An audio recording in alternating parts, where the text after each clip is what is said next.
Selamat pagi Bapak Ibu Saudara-saudariku yang terkasih dalam Kristus Tuhan.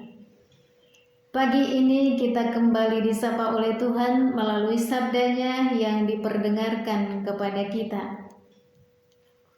Yesus mengajarkan bahwa kebenaran yang sejati tidak hanya terlihat dari tindakan luar, tetapi juga dari hati yang paling dalam.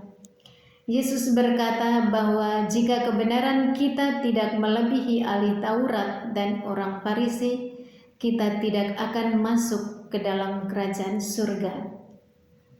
Yesus kemudian menegaskan bahwa bukan hanya membunuh yang salah, tetapi kemarahan, kebencian, dan kata-kata yang melukai sedang menjauh juga membawa kita pada penghakiman. Bapak, Ibu, Saudara-saudariku yang terkasih, melalui kalimat ini Yesus mengajak kita untuk melihat lebih dalam ke dalam hati kita. Iman bukan hanya soal menaati aturan, tetapi tentang perubahan batin. Kita bisa saja terlihat baik di luar, tetapi jika hati kita penuh amarah, dendam, atau keinginan untuk menyakiti orang lain, kita sebenarnya sedang menjauh dari kehendak Tuhan. Melalui sabda Tuhan hari ini, kita sungguh diajak, dan di sini saya secara pribadi melihat bahwa melalui bacaan ini saya merasa ditantang.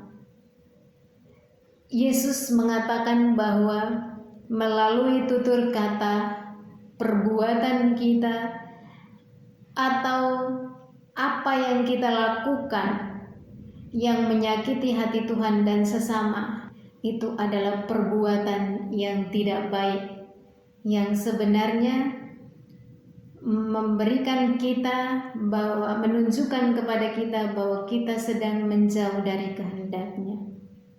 Seringkali kita menyakiti orang dengan kata-kata yang keluar dari mulut kita.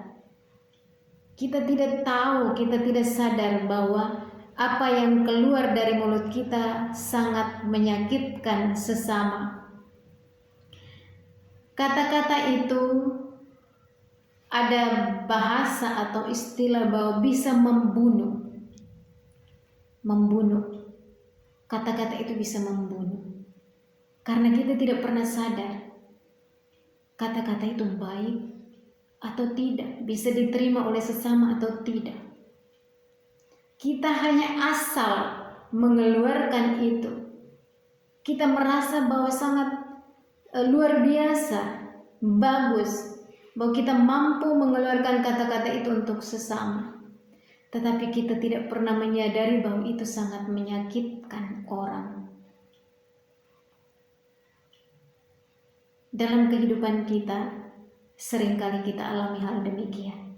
Entah itu kita lakukan kepada sesama atau sesama yang melakukan kepada kita. Tetapi di sini kita diajak untuk belajar dari diri kita, jangan melihat orang lain. Kita belajar untuk menjaga mulut kita agar tidak mengeluarkan kata-kata yang menyakitkan.